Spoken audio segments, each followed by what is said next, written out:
zata na lian pito mi pite ding khom ni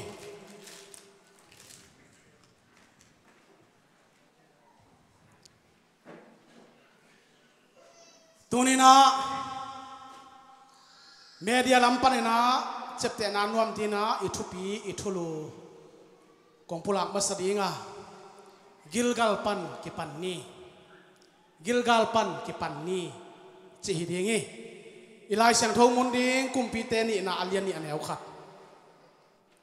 kumpi te ni na alian ni aneu khat Gilgal pan kipan ni chihidingi lai sang thong kong sim dinga to kong sim khitak chena thunge nin ki apina to chena mi pi te anuamina to khom ding hiang tâu pa ping pein van tunga Eliza alak ding lai takin Eliza le Elisa te Gilgal panin in zuanin lam kala a a hiu hi tâu pa ping pein van tunga Eliza alak ding lai takin Eliza le Elisa te Gilgal panin in zuanin lam kala a hiu hi se supasian athang thupang piak sakta hen tâu pa ma kon ni Hallelujah, hallelujah. Oh, hallelujah, hallelujah, amen. Taupa zani takin taupa.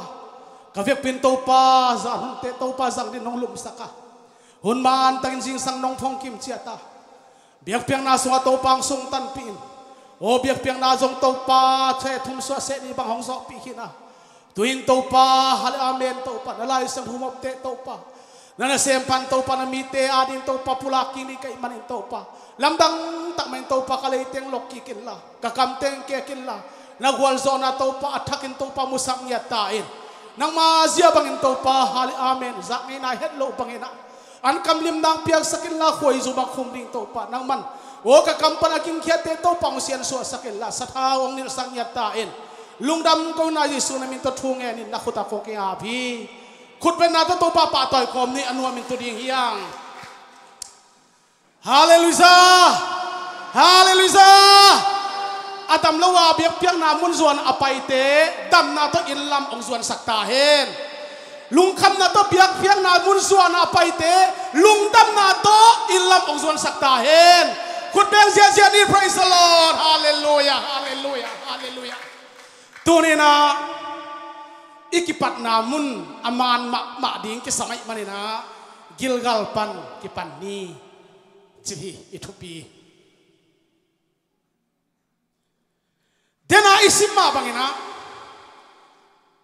Elisa le Elisa higel ilo te kilo hiel ton tung mo khat pen Elisa hina khat pen Elisa hi amau ge lom ta pen akipat namun pen Gilgal pan hi Gilgal pan kipanina inzuanin lam kala a omu a hi hi thupi sai inzuan le inzuan hilona van in azuan ai higel to hina amau ge long ki kholina Gilgal panina ong kipanina ong kuan hiau hi ong kuan hian tak chiang ina Elisa na Elisa kianga hilaya kholin kong thumi ke pen to pan bethela pai ding long so hi chi hitenga ong nu sening hitenga kholin nang ong zui non ken bangyam chi le ke pen to pai na bethel to ga pai ding so hi chi tua chi tak chana anung zui pa khon bol pa Elisa ina Elisa to ga banga ge ni am chi le katopa anun tang ma bangin nang ma zong nung ta na hi manin chik ma hulin kong nu sei kai ding hi hallelujah hallelujah tha ma kai tua hi le chi ton pi ani wa ki zui Bethel tung Bethelong tun tak chiang ina higel pen alung tang aphama ma tua khina khatin jong nur siak di han chiam khatin jong sui ten ten di han chiam higel mo lang tang pe wa tua ta chana Bethelong chiang no ong ki zui hi tua Bethel panina bang thuom ki giam chile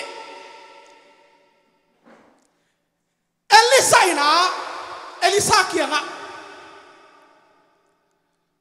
keipen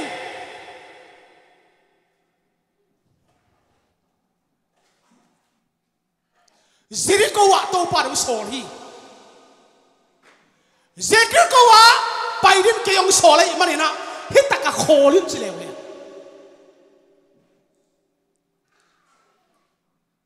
amakai pala lungkel wa khol dinga thu pia pia anung zui pala lungkel wa zui ding kentak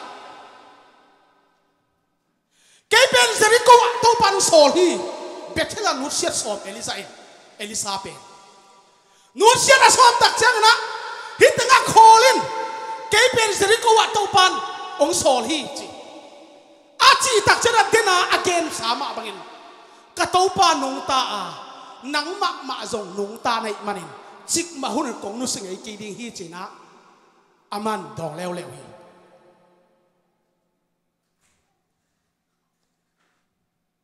nu se zo nai lo Jericho wa nu se zo nai lo tua le itom lak ma mahin Jericho panina ong ki pan ki yang ke thoi Jericho panang ki pan ki na ki thoi tak chan Elisa kianga hitinga nang ong khol sanin keipen to pan Jordan chiang dong pai din ong so hi chile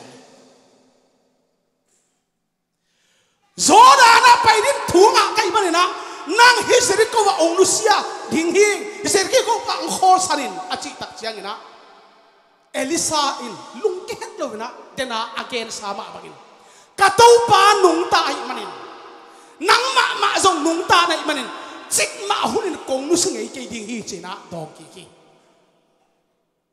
tunin Elisa banga nur siat zo lo dingin ki khom da main ong ki chi chia pau la hon mang pi khat to om khol ding ong ki gen pi hangin tuain ong khi zo lo wa biakin azuan ten dingin Jesu pasien to thu pang pengiat ta hen kun ben khom ni hallelujah hitage lom ta pen Gilgal pan ki panina ni na Bethel tungin Bethel panina Jericho tungin Jericho panina Jordan tungin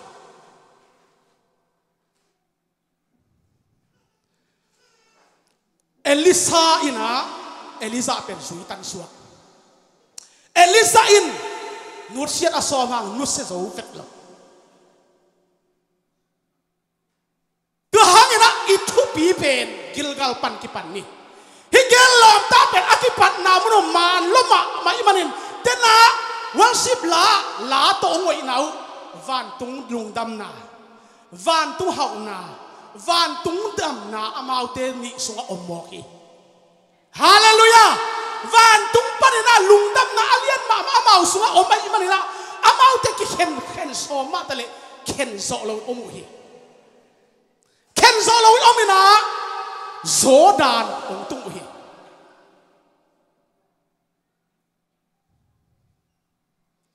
Jordan ong tung ta hu chang na itom la kai manina atom chik mena pulak nin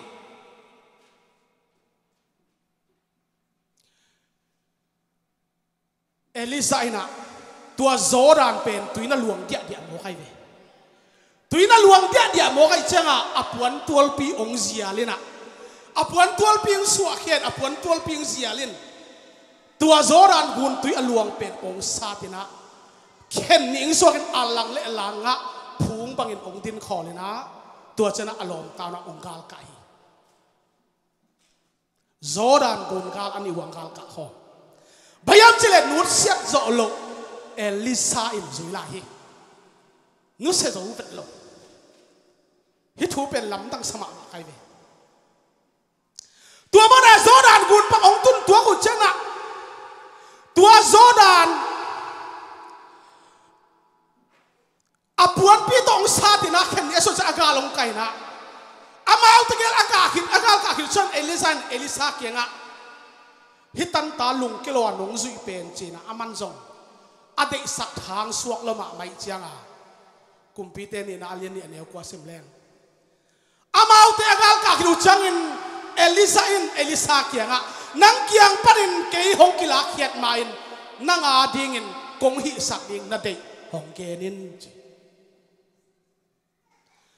bangyam chile Elisa na kei pen to pan ong lak to ding nai ta hi chi aman thei hin bayam chile gilgal pana asap hiat hina gilgal pana aban pana asap hiat Bethel pan Jericho pan Jordan kun kantana tui luang lai zong vale na ta satan pia agar akapi hit hui nun dan ngon pan aman telta tel khin luai cha ke pen ka to pan ong lak to ding nai ma ta chi pen tel luai cha hi anung zui akhon bol pa Elisa pen de sak luai mana nang kiang pan ke ong ki lak to main nang adin kong hi sak ding kong sep sak thei ding na de ong ke nin che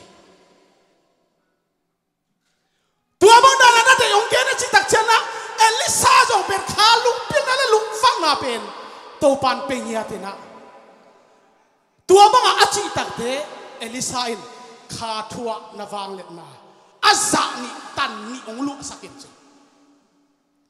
kha thua na wang let na tan ni na wang let na azza ni ong lu sakin che achi tak de Elisa in nangin na hak sa khat no nge ni ai hai ke ong ki lak to lai tak nong mu le tua thu apiang ding hi chi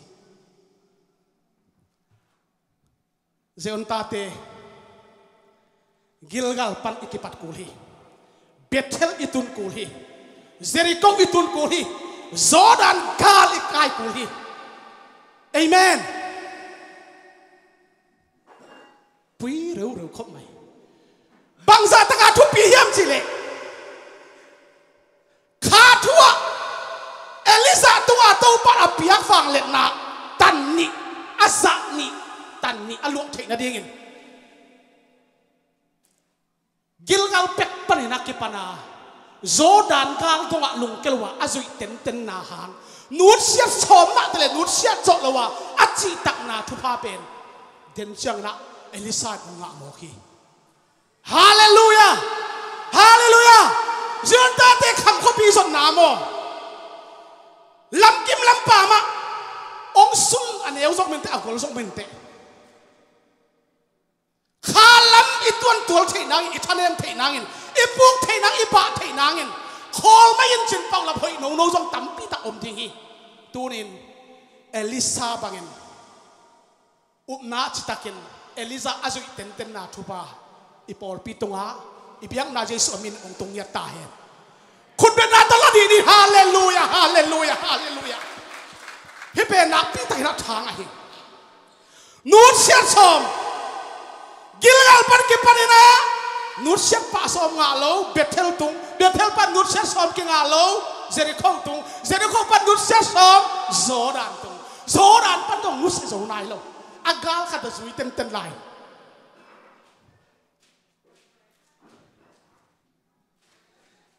Gilgal i akhiat na pen salsu na pan min siat na pan asal su na amin siat na lakhiat sakti na hi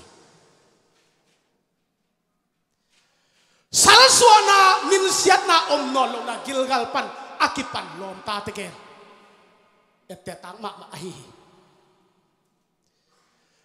tua bang dan na Elisa kia again hitak siang ina bang thu ong tung hiang chi le amai nahak sa khat nong ngen hi ai so na ke ong ki lak tok lai tak nong mu le tua thua piang di hi china gena tua chana amau te apai komun Jordan kun kal pang apai komuna bang thung pia hiam sila kumpite ni na alien ni som le khat tua changan amau te apai komun aki ho lai takun mei leng khat le mei sakolin amau te ni ong khen hi che mei leng khat mei ngou leng khat mei sakol lim khat ong tung watina tua Elisa aki khol hel pen ong khen wat hi che tua na giswang dai ong kai liarina dai ong kai hit phetina Elisa pen tua ngou mei ping pe na dom to na ala to hita Allah tau hita Allah tau hita tua banga Allah tau lai takina dena alom tau ba ki kam chiang konsep sak thei ding na te ong gen achi lai taka akam chiang angat pen kha thua azani tan ni ahi ma bangin nahak sa khat nong nge na ai hangin keyong kilak tau lai tak nong mu le tua thu apiang ding hi achi ma tek pen himuna bang chibang tang tung yam chile tua banga meingong sakolina Elisa hing tanga dom towa apiang pen dom towa alak tok lai takin Elisa in mua bang tahu pihiam chile o kapa Israel te ahu pipa nang paitamo kapa Israel te ahu pipa nang paitamo china kiko vang vai tua tak jana akam chiama bangena akilak tong lai tak akidom tong lai tak mulia ahi manena Elisa in apuan tol pi hiat hi Elisa in apuan tol pi hiat hi vang let na amok mokin kinga lo utenaw te citak taka kal khat kal ni kal thun kal li zodan kun kal towa asui ten manina Elisa tuwa to pa piak vang let na atan ni za ni pen Elisa anga thei pan a hi lung kelowin mai not ni lung kelowin thu pa vang let anga thei na dingin bang za ve hiam khat phung ta inok ku ri to pan kha thang gom kin cha ta hen khut beng ni hallelujah na pita kena thanga i nang ding ki tuatin alung leng ma ding hi jok alung leng tak pi ding hi Elisa pen alom pa hing tanga kila hiaw ama pen leitunga omla ama wak leitunga kinusia imana akile ki ongkul ki kina Elisa i apuan tol pi hiat pen ong tomin tua to ong chia lel na ong chia lel hi dena apai lam bua zodan gun Elizan apuan pito sata ken ni alang le nga phung panga akiken akichiang lit let pen nakipe ki mo kai ve tui na luang ki tui aluan ki tak chiang na Elisa in tua laya bang phui sam hiam chi le apuan tol pi ong li kina Elisa pasian ko ya omna hiam china tua zodan gun tui akipe ki ong sat yan le kitak yan ina alang le langa phung bang ina ong tin khol ki hallelujah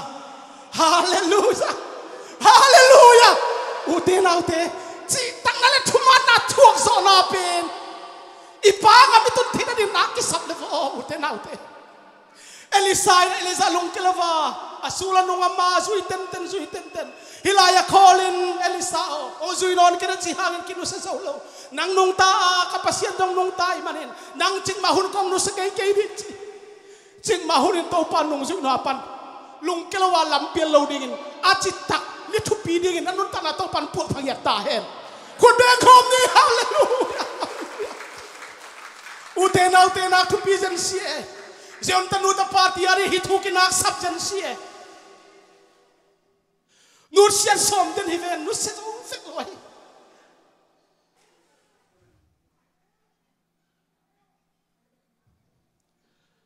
thorina thang Elisa iwang len na atan ni onga ina zona ro san le ang akipe sa pen kihen lian tua tak chiangin agal ong kain Jericho wa ong lota Jericho kopi miten o siam pipa na ong tung tamo nuam ma mo we hi khua pen nuam hi ni suwa dan song nuam ni tum dan song nuam hi ai hangin atui si a nau chil ta chil pen lam tulin kasiden hi ta chil pang ma suak ta khat song am lo hi toy mana siam pipa namu bangin akomun zong nuama ni tum zong nuama ni suwa zong nuam hima le atui sia hi manin naw sia in tachil pen naw asilo kaum keu hi tu ni na naw sia na leitung anung ta hiang lamdul na asam sia na leitang anung ta hiang tau pa na pi takin iten na leitang te ong sian su sakya phupa ang piak sakele na khem pe te igal hi Jericho ulur ki tak siang na tau pa wang let nan tuamin Elisa tu tau pa piak awang let azani to ama pen kidim tai manin tua ako pi meter ko sung meter tua dana atui sia hi china ong ki ko tak siangin tua ile hai thak khat hong pai pion la asunga chi hong ko na tuina ko ko ma hiam na tuina ko ung hilom hallelujah hallelujah jon tate bahanga khala malim thailo bahanga khala ma zenoi bahanga khala ma biak biak na khat dei ve ilung sedana khat dei ve nuak thaya khat dei ve phanem zel hiam ituina itui don siang lo hi ding hi toy man turin ituina itui don kan tui khur athiang te mangai ni kan tan kan in kan tui khur athiang him tokem ituina to pau biak tu phatui khu achidam kola atui asian kolhi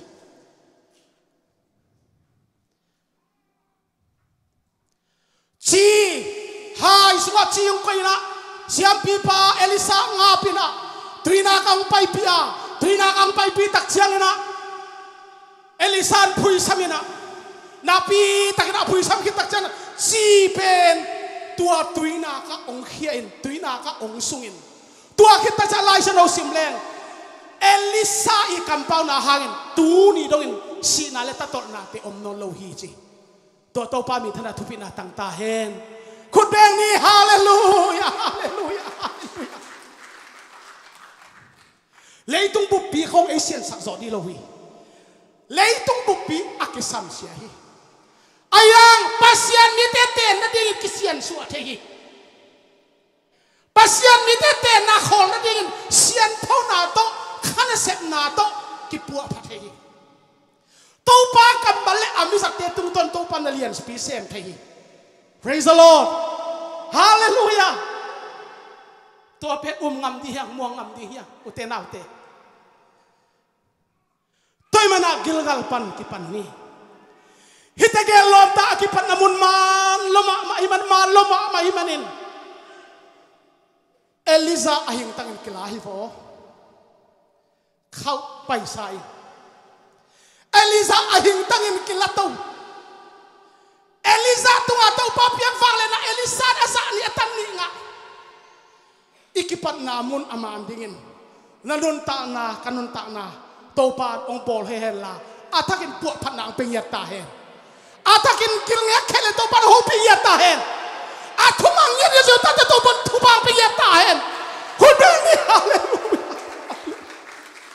utena to thui man ku lai ve thu mang ding aya inga ding ham phat na itan thaina ding a pen bel Elisa lung tang pai ding Elisa nut se ka som nut se so fet lo a hiyo li ve nga ve nut se som nut se lo zui ten a zui ten a chin ten pan wang let na pe mok ye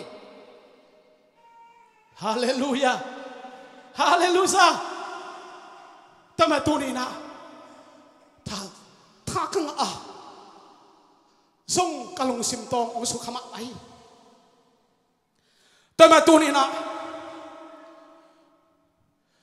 pasian bayan biang na piain agam khopi itun kal ingak lak ma bayam chet leitung pen nuam lo hi leitung pen nuam mo ma hi sunin zanin zet nain ong nai te hi ong ne te hi thunget khong hat kya na pi taka thunget le biak biak na te khong to ikigam la le pen zet na pen ahun simina ong zo khin na hi mo khi tama tu ni na pi takina hi thu te lungai leng ka uta tu ni na ikipat namun Elisa akipat namun akipat kiat namun man lumak mahi tua aman lumak ma thu hangena ahing tangin khat kila khat ahing tang kila lo leya ava lai hangena topan Elisa tunga apiak vanglena azani tanni topan alua sakahihi tua tanni lua thena vanglena thupa topan zoi lampi hon sakchia ta hen khudang ni hallelujah hallelujah hallelujah hallelujah tua changena atop na dingin Zohan alian guk som guk asagi isim chiang nung zui som nani anung zui te som nani hi som nani te supan khat pen doi suak hin chi pen jaisun tel ahi manin no som nani te supan khat pen doi na suak hita khat pen je phikina imanin khat pen mual tan suan suak hina imanin no zong kei nung zui na pan na chia nuam mayu hiam no zong to pa nung zui na pan na chia nuam mu hiam chi pen to pa dot na hi mo khi thu pi sai no nung zui so na ni te sung pan khat pen doi suak hina imanin no adang te zong na chia nuam mai u hiam chia adot takte kathanga ma na zon alian gok som le yat Simon Peter to pa o chia leu kwa kiang zuan mok ting ka hiu hiam nang ma in nun tang na nak na hi hi hallelujah hallelujah hallelujah kodam utanau te te na chia nuam mai u hiam na kile king nuam mai u hiam kei nung zui na pan to pan nung zui na pan no te dong chia king lampiang mai ni na ki zo hiam china to pai su adot tak chang Simon Peter to pa o nang kiang pan ko chia leong koi lai zuan mok ding ka hiu hiam nang pen nun tang na nak na hi hallelujah hallelujah hallelujah utenau te kalung sung so mak mai hin utenau te biak nale thuet nale ke khom na te nang le ke yen anwak thai mai ding hi ke hallelujah hito ki pele inun ta na ke ulo ding te na worship ten zani tak zong hi to pa nang to ki khol ke leng nang to ke ki gam la leng kanun ta na ke ulo hi tama tu ni na Simon Peter topan khalung pil na pia ina nang kiang panina chia leu koi lai zuan mok ting ka hiu hiam to pa o nang pen nun ta na nak na hi tu ni na to pa kiang azuan mi te Gilgal pan kipan a hi hi to pa kiang achia mi te Gilgal pan kipan a hi hi Bethel tungina Bethel panina Jericho tungin Jericho pan Jordan gal khat pan hing tanga lak na za dongin to pa wang len nan atua ma hi hi to pa wang len na gol so na anadon tu a hi hi tua wang len na don tu na hing tanga lak za na donga tua don tu na wang len na tu fain kha mi te por pi mi te tua gol so na tu pa hot khen na pon pit ong tuam ta he khudang ni hallelujah hallelujah hallelujah na pita kina thanga ai hale mi pite fi pinding di ni igen na khebe se super set huwa piak sakta hen worship teng ka tong la Gilgal thai la ding chi oi ja di ha khana ngam zuan ding achi mi pite amai zuan khom ni na pi takina lung sitakina lung na pi takina lung koi takina phan na biak pe na ne khom lai di hiang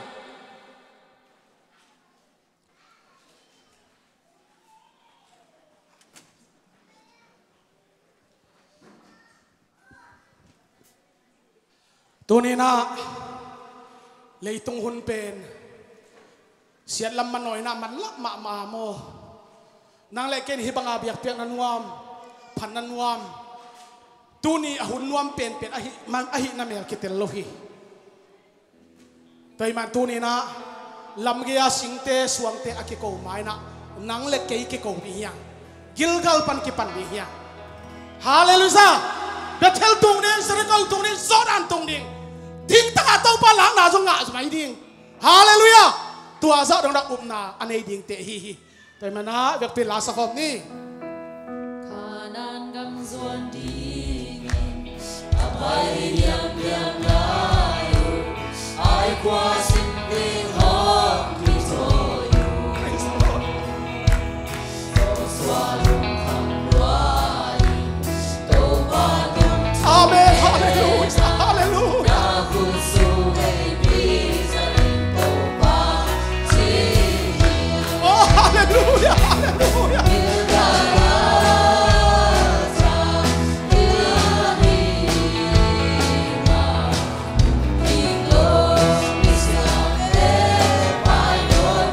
Praise the Lord, hallelujah.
Akum zong tam lota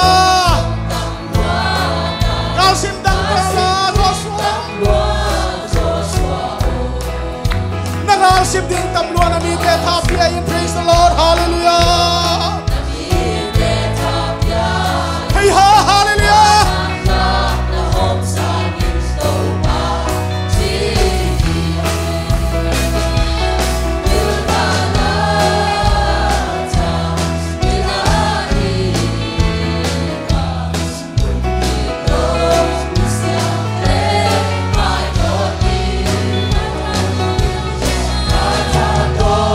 Oh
Hãy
hey can cheer in the can dig and joy can cho hey can cho hey can cheer can do and like can joy like no hey no Hallelujah, hallelujah, hallelujah, hallelujah. Hey, hallelujah, hallelujah. Hosanna, Hosanna, Hosanna. Hey, hallelujah. Hey, Gilgal, pergi pergi. Betelah Jericho saudara. Apa izin tate nang lagi? Hallelujah, hallelujah. Hey, hallelujah, hallelujah, hallelujah, Hosanna. Hallelujah, hallelujah, hallelujah, hallelujah. Hey, ha, ha. Hey, ha, ha. Hey, ha, ha. Hallelujah, hallelujah. Hey, ha, ha. Hallelujah, hallelujah, hallelujah.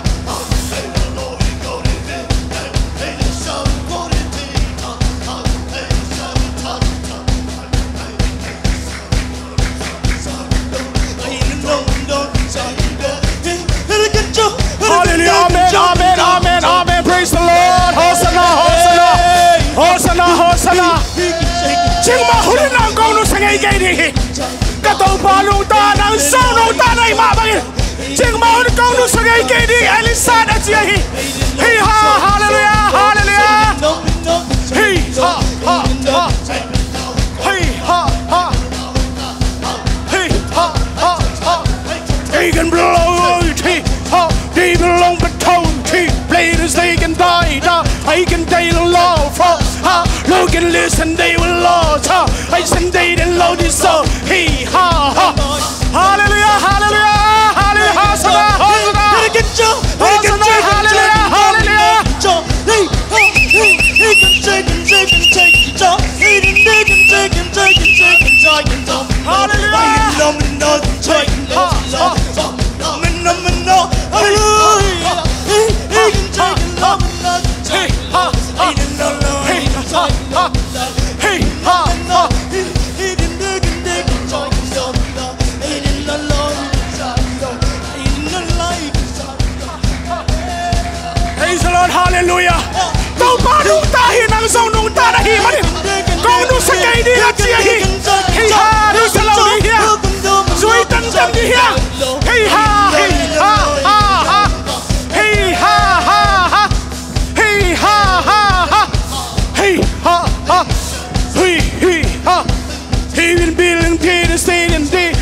Big and big and big and stayed in bar. Big and big and seek and big and build. Big and speak and now say ha ha ha ha. Hey ha ha. Hallelujah, hallelujah, hallelujah. Hosanna, Hosanna. Jantate. Patria sia di here. Ipalay ni te am mama di here. Tau pai ra am pasia di hi. Hey ha ha ha. Hey ha ha ha. Hey the same pain and constant. I didn't long life. Hey they can lawyer for to say ha ha. Hallelujah, hallelujah, Hosanna, hallelujah. Hey ha ha.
say, hallelujah.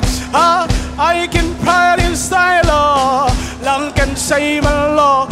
Chạy đến chinh mà so sai on a man. Hey ha. I can fall inside Allah. Chạy bin side. Chạy bin say Lord so. Amen, amen, amen, amen, side on side. Amen, Zion. Amen, amen, amen, amen, amen, amen, amen. Ivek pinapita tungan kiap dia. Tau patu ki kau kom di tungan sia ni. Jonta di tungan sia ni. Hallelujah, hallelujah, amen, amen. Oh, hallelujah. Oh, sakang dam sak tau pa. Nang ma na hi man kan wa ma mau hi. Tau pa ho kau te matun so na dingin. Nang makata be ka hi hadda kon sora hadda ai prosen hadda ni this time I can hikers the Lord listen lung dam luong to pa hallelujah Elisa te lom ta oh ki khen zo vet lo hi ki kha zo vet lo hi to pa o azui pa la zui ten maya mo anu sa ding pa la nu sa zo vet lo wa oh azui pa la chitak ma main mo to pa oh nang manungsoy na pan mo to pat si tak dingin nong daya. Hallelujah. At si taklong tang to pa nang namangil kay. Oh hallelujah. Mo to pa. Elisan to pa bang sa atakin no siya soma tale no siya zaulaway. To pa alam pa Elisa ano sa okay Zodan gul kando nga tau pa Zodan gun kaldo nga tau pa nang mamen tau pa o namidik pa Elisa na lag tau dongin tau pa o tau pa Elisa na tay san kaya azuy cinta na hi azuy cinta na hangatop na tau pa tupa asa ni atan ni tau pa na piyak maabangin tau pa tuwa tupa na mite tuwa kakida isa ko hi. Oh, hallelujah, amen, amen. I forget for Christ. At the day lahat of place, hallelujah. Oh, hallelujah. Pasyenta pa. Nagenhet lohang ng komina. Oh, nasinglam te muktuk pina. Natukod na bahun tamma madi. Ayang na. Elisa bangin nusyat zolo dingin. Citakin la tawin la. Minor dini. Minor dini. Gilgal panina Bethel donga Bethel panina Jericho donga Jericho panito pa Zodan gungal kat donga taupan ong matut pi di ngai hallelujah oh hallelujah kanwa namite tunga taupa nang makiang panop sang na vandai tuite nong takmen kanwa maohi to pa nakanop sak nate to pa nangompi man kaang tangia to hudi di ki het holai sa harkar first het the lokar for kesen oh revival biak na sunga limlam to la gol zona lian pi o mai man to pa to tu pa na mite tung ang tung sakil la lo ching thelo te lo chin nang piak sakin dam lo te dam nang piak sakin oh to pa rin ka na ok te rin ka nang piak sakin citizen ok te to pa citizen gol zona ang piak sakin hi revival biak na so gol zona tu pa te sai sum na kalawa sai sum na katangko kiawi hababa hakahara say nuwa sampasam zia samtasam in kuara samte say sukam sana mitang tungyat tahen hatata pa oblog the wasa I can love I can face nabi te tau pa hallelujah kaput solo tau pa oh phung te tau pa nang manang phut pin la ong nok pin la zena dai teng nok pin la tunin tau pa hallelujah Elisa te lom ta Elisa in nusiat ma somba nusiat di han chiam matal nusa zo fet lawai tua tu pa ke samungai to pa ki khom ke no ke chitale ki khom lo thailawa om dingin ta ta te lom na ma na tu bang tung ya ta hen biak biak nam sana tu bang tung ta hen na tu sung nam sana tu bang tung ya ta hen nusiat za lo dingin oh pasian mai pa asong nuam alunggul sa tadu to pa te hidingin atakit to pa nang manong lon sak ta hen khang nau teng lon sak ta hen kanuak tangwal tang lon saktain. Haleluya, haleluya. Nang kong lian sa kuwi. Tau pa. Oh, haleluya. Nule pa, nungak tangwal. Oh, sion tuay lai te tunga. Jaisua nang malian beltain. Nang malian beltain. Nang makana kong piauhi. Oh, haleluya. Kavek piun tau pa tunia kipani. Gilgal pan kipani na. Oh, tau pa betela. Oh, zerikawa. Zodan guna anok tan soudingin. Nakatangwan kim chatain. Nut shat zolo dingin. Natate lung kitailo din. Citang na tupang pengyatain. Lung kiat lo na tupang betain. Haleluya. Haleluya. Kalungodami. Haleluya. Haleluya. Haleluya. Ibiang na Yesu kyang parang pai. Leiki ulia na kibat pile. Himuna biak pia na kata. Biang na ipiak pi. Pasian pan na sunga inop sakop pi te tunga. O cidam na matun na kansa na nop sak na te. Ibiang na Yesu minin ongomin ongkip den tahen. Hudbeng sia-sia ni lelung damma mezen tate. Haleluya, haleluya. Yesu pasian do pambikim cetahe.